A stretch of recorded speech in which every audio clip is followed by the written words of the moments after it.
Hey everybody, where can I put the camera? I'll put it up there. Move those chips. Yeah, I got chips. I got taco chips and eating salsa. Hot salsa. We're in Rio and we're having some salsa.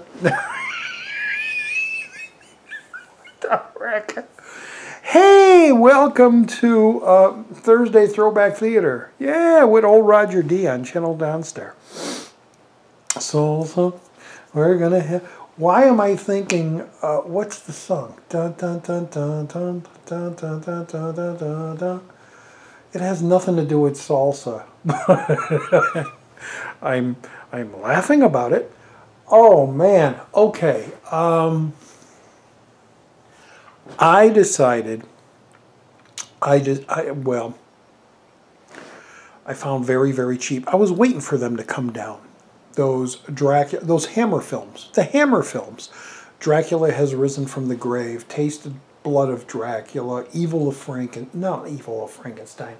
Frankenstein Must Be Destroyed, and The Mummy. And I got them separately because I didn't want to get the box set because they were like slippy in the cardboard from what I heard. I don't know if that's true, but I heard that and I was like, nah, I'm going to wait till they come down in price. They'll all come down to like $9.99, and I'll get them on, regular Blu-ray case, and I'll be able to put them on my shelf, which I have been. So, wow, there's so much history with this movie from me. This is one of the very first movies I remember seeing in a theater. I think Frankenfeet is awake. I'm having a good time. I'm watching a childhood favorite movie. I'm having a couple cocktails. And, but it's the first, now that I'm talking, and I paused it, even though I'm on headphones, and it's quiet because they can't hear, he can't hear. I think, Craig was talking, that possibly my ceiling is paper thin, a whiff of thin. Please, sir, have another. I can't eat another part. What is a wafer thin? I can't eat it, Mr. Crystal. Oh, and then he eats it and he blows up. Python. And I think that's what it is, because I know the woman next to... Why am I talking about this? I'm doing Throwback Theatre. The woman next to me has children, and I very rarely hear the babies cry, and when I do, it's very cool. When I talk, I hear some. No. See, you probably can't even hear that. I hear a baby crying next door. It's so faint. So I think the walls are very thin, or are thick, but I think the ceiling, like when he walks with his boots or his shoes, it's... Anyway. Dracula Has Risen from the Grave, the sequel to Dracula, Prince in Darkness, which is the sequel to, well, in reality, Brides of Dracula, which we'll put that aside, and we'll say Horror of Dracula, because Dracula, Prince of Darkness ends, or begins, with the ending of Horror of Dracula, which in the UK was just known as Dracula. It's so confusing, but I love Dracula. I love Horror of Dracula. Peter Cushing, beautiful take on the Van Helsing. Christopher Lee, beautiful. Gosh, so much in that. And if you go back in my Halloween views, I talk about when I watched that movie one night in October. I talk about how I had the little album and the Super 8 film that you were supposed to play the album. Well, it was like a flimsy little 45, and you would play that and would have the sound of the Super 8 film that you would project on your screen. And it never synced up well. Go back and you'll hear me talking about that. That's all right, I got a light. But these movies have been in my life so much, have affected my childhood so much. Dracula, Prince of Darkness seemed to me very boring until the very end, where you'll see they're shooting the ice around him and he falls, and then there's that new death created for Dracula, that running water can kill a vampire, which I never heard before. And although Kiss of Dracula, or Kiss of the Vampire? Kiss of Dracula. Brides of Dracula. That's what it was. Peter Cushing was still in it, and the windmill, you know. And it wasn't Peter Cushing. It was someone else. It just didn't seem to fit in with the rest. And I'm glad that Dracula, Prince of Darkness had at the very beginning, had this scene of horror of Dracula, the American version, at the very beginning. It was like a continuation. Okay, here we go. He's dust. Now this caretaker has this dusk and he needs blood to bring Dracula back. The Christopher Lee character back. And the ending, of course, he dies with running water because they shoot the ice, he falls in the icy waters, and he's trapped. Dracula, Prince of Darkness picks up right after that. Well, not right after, although the opening of the movie with the priest and the boy that tries to ring the bell is X amount of years before the Dracula has risen from the grave story takes place. So Dracula is still encased in ice, apparently. In Dracula Has Risen from the Grave. Before, but it's so confusing. It's so confusing. All right. Anyway, this movie came out in 64, 65, I'm guessing. I'm guessing Dracula Has Risen from the Grave. I don't have the box with me. It's in the 60s. I was born in 59, so I must have been in 5, 6 years old. My brother took me to see this movie at the Colony Theater on 59th and Kedzie in Chicago, for those Chicagoans watching. Theater's still there, but it's barren. It's no longer anything. I was scared to death. The opening shots of the kid coming to church, cleaning up, and then having to ring the bell, and he pulls the string and there's no bell. It's just a thud. And then he looks up and there's blood coming from the hole where the bell would be. And the rope he's pulling, and the blood is coming down the rope, and his hands are full of blood, and he goes up to investigate. And then we cut to outside with the priest arriving. The bald-headed priest, who I don't know. I always remember that guy. What's his name? Ewan Hooper, Edwin Hooper, something like that. He becomes Dracula's slave in the movie. But anyway, he goes up, he sees the blood on the rope, he goes up and he investigates, and he sees the blood drops, and then he sees it's coming from a bell, and he looks, and there's two shocks, there's two jump scares, there's the boot that falls, a woman's shoe that falls, and I remember turning away, and my brother saying, "Oh, it's just a shoe, don't worry, look at it," and I looked, and the instant after, you see a woman's body fall upside down because she's hanging somehow inside the bell, which means when you pulled the bell and the bell went bang, bang, it was her head that was banging against the bell and causing the blood, the split head. At least in my childhood imagination, that's what I saw in my head. And my God, I was pretty terrified, pretty damn terrified. And I was like, okay, I knew of Christopher Lee as Dracula because I seen the other movies on television.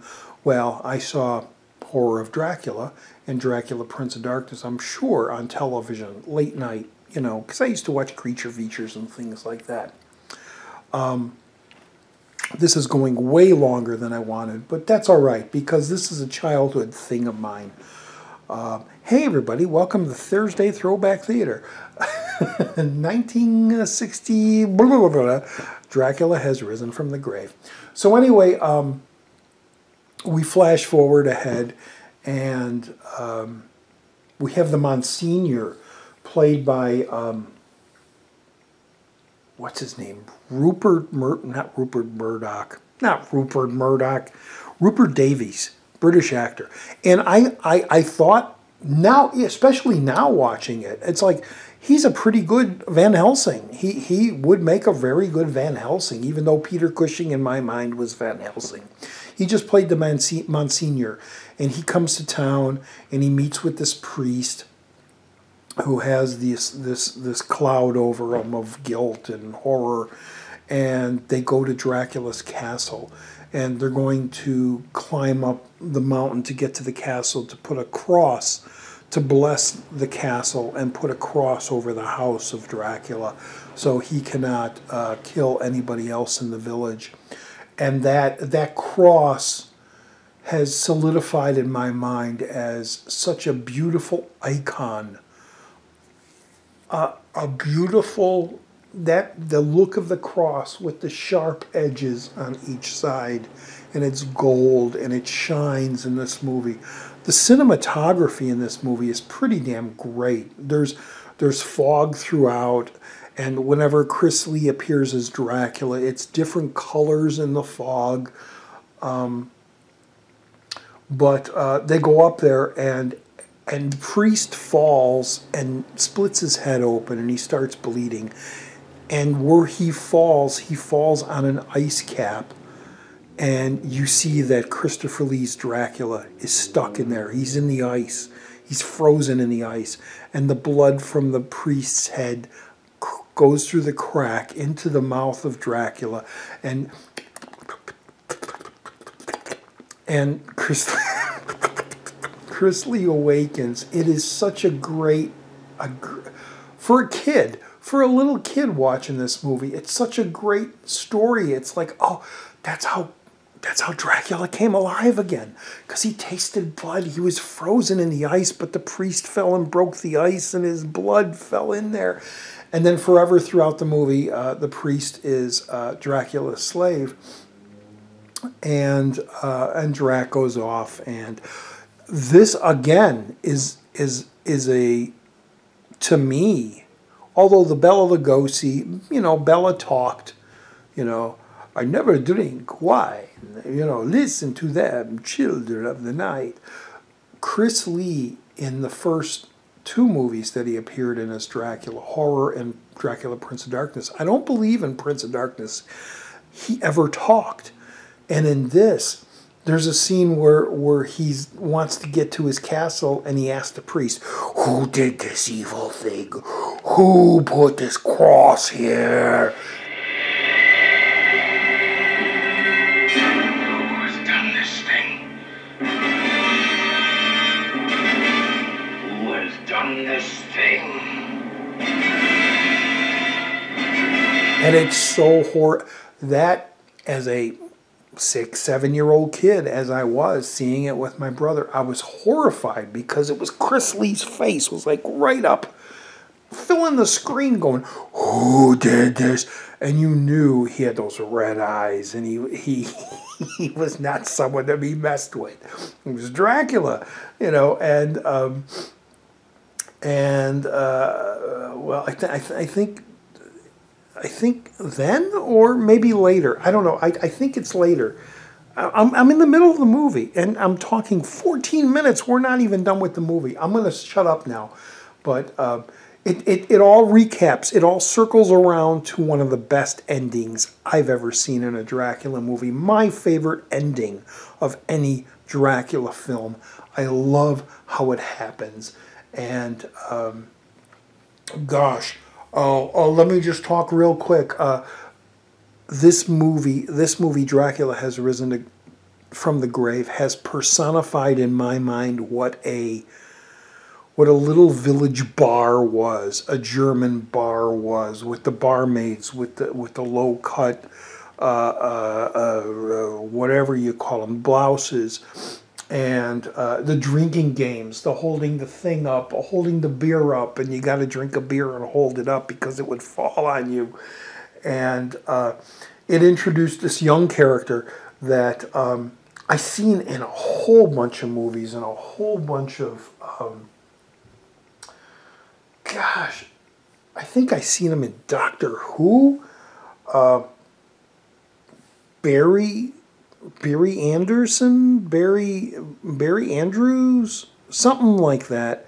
I seen him in a bunch of stuff, and he's, you know, the first time you see him, he's got his shirt off and he's washing. He's like the stud of the thing. And Veronica Carlson, oh my God, Veronica Carlson is beautiful in this. But anyway,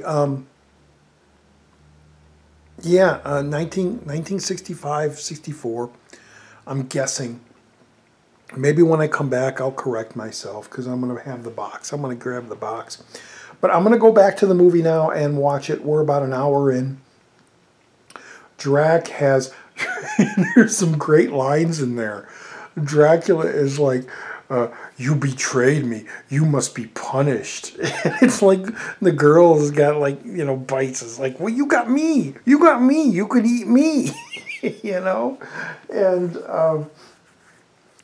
the barmaid with the big bosoms coming up to the bar people. And the guys are like, well, the dumplings are almost done.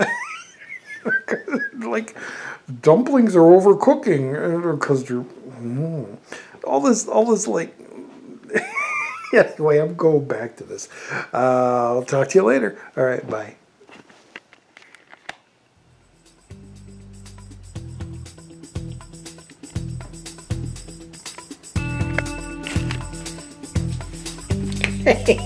Still watching Dracula, but I got a special treat. I got my special pizza tonight. Ooh.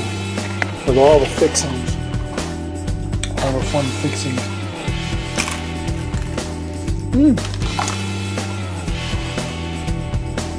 Crusty. Well,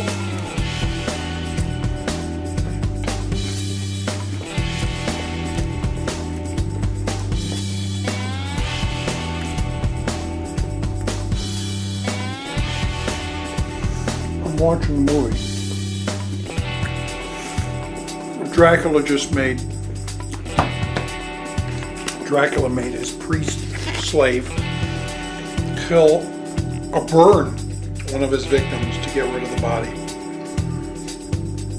And he's feeling remorseful. Wow, you missed it. He's feeling remorseful.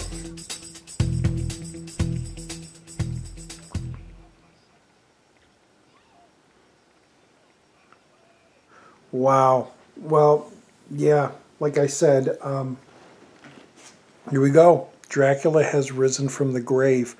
I wish they used a different cover art as opposed to this garbage. You know, like maybe one of the poster arts or the you know, the girl hanging from the bell or the girl with the Band-Aids on her neck or something like that. But and I was wrong. I was wrong about the date of this. I thought it was like 65, 66, 64 or whatever. But it was 1968, which means I was born in 1959.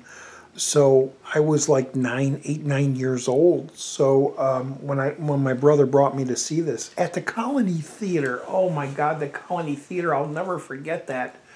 Just the smell of the popcorn when you went in.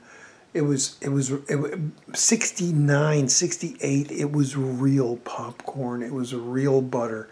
And they had those little machines that little ice and then and if the cup wasn't straight, it would fall out and you'd have to put another dime in to get the soda. But it was such a big theater. It was huge. It had a huge screen. And now it's just like deserted out there. But yeah, this movie really personified what one of the things, well, There was a lot. There was a lot. There was a lot on television. The Outer Limits, Twilight Zone, really impacted my fear, my horrors, monsters. I saw a lot of, like, the Godzilla. I saw a lot of B movies, giant grasshoppers, giant ants, things like that when I was really young. But Dracula, and in this movie, Risen from the Grave, probably it sticks with me so much in my memory because I did go to the show and saw it on this huge screen. But I love how it kind of circles around. The Monsignor brings this beautiful gold cross up to block the door. And then at the end, when he has the girl and he gets to the castle, he's like, "Get rid of that thing!" It's like, again, Dracula talking. Chris Lee talking never did. And it was just so evil. And then the way she throws it, she just throws it off the cliff. And it falls perfectly and sticks in the ground upright religiously. I was going to church back then. So there was that. There was that, like, I don't know if you'd call it an innocence, but a belief in God and the heavens and angels, and the cross meant so much.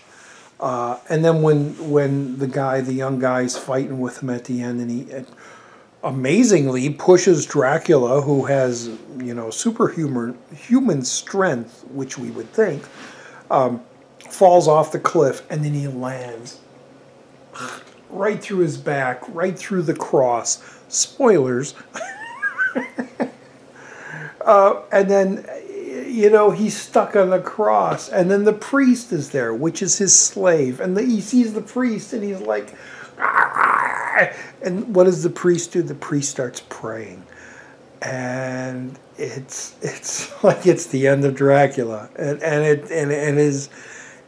It's as a kid, as an 8-9-year-old kid, it was so beautiful to see. It was just like, yeah, religion, Jesus, the angels, the priest is called to them, and the devil is dead. The evil is gone.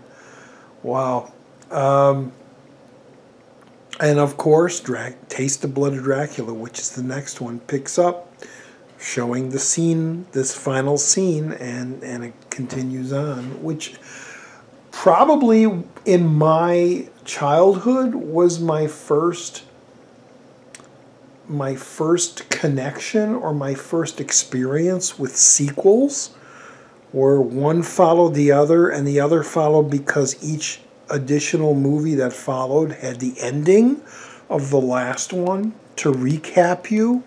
This is what happened in the last movie, and now we're continuing on.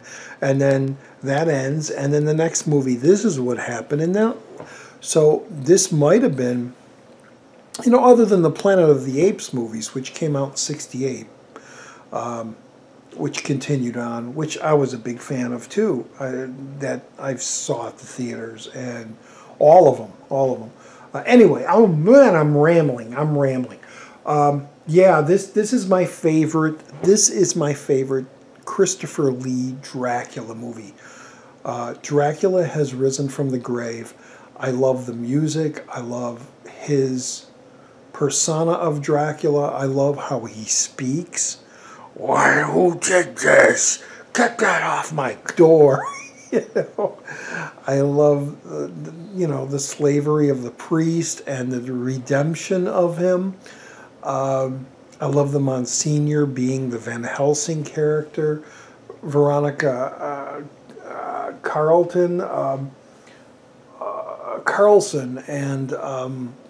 and the other women in there. Oh my God! It was, for a young kid, it was something to behold, and the idea of what the bar was, the old bar, and the drinking games and everything. Everything just kind of boiled into a little ball of this is what Hammer films are. And from this time on, whenever I saw like Revenge of Frankenstein, Curse of Frankenstein, which I did not see until after this, Evil of Frankenstein, Frankenstein Created Woman, any of the Hammer films, the Burgermeister's been murdered. You know, all those movies, this is the one that solidified what a Hammer film is. And if I ever want to go back and just watch, I need a Hammer film fix, this is the movie I will go back and watch all the time, all the time. There are others, and people love others, and people have problems with this one, and that's fine. That's fine. But to me, probably because of the experience of seeing it at the theater at such a young age, and being scared and terrified of it at the very beginning, really is in me. And why do I have to prove this to you? I'm not proving this to you. I'm just telling you. And I'm glad I watched it tonight. I'm glad it is on Blu-ray. And I hate that cover. Damn, I hate that cover. But pick it up. Pick it up. Pick all the Dracula movies up. Pick all the Hammer movies up. Support Hammer. Let's get more of them released in the U.S. because there's not a whole lot available in the U.S. There's a lot in the U.K., but support Hammer films. Yeah, so anyway, this is old Roger D for Thursday Throwback Theater, and I'm watching, or I did watch, Dracula Has Risen from the Grave, and I hope you enjoyed this presentation, and I hope you tune in to the next one and watch my other videos. All right, from Roger D on Channel Donstar, thanks for watching. We'll see you in the next video. All right, bye-bye.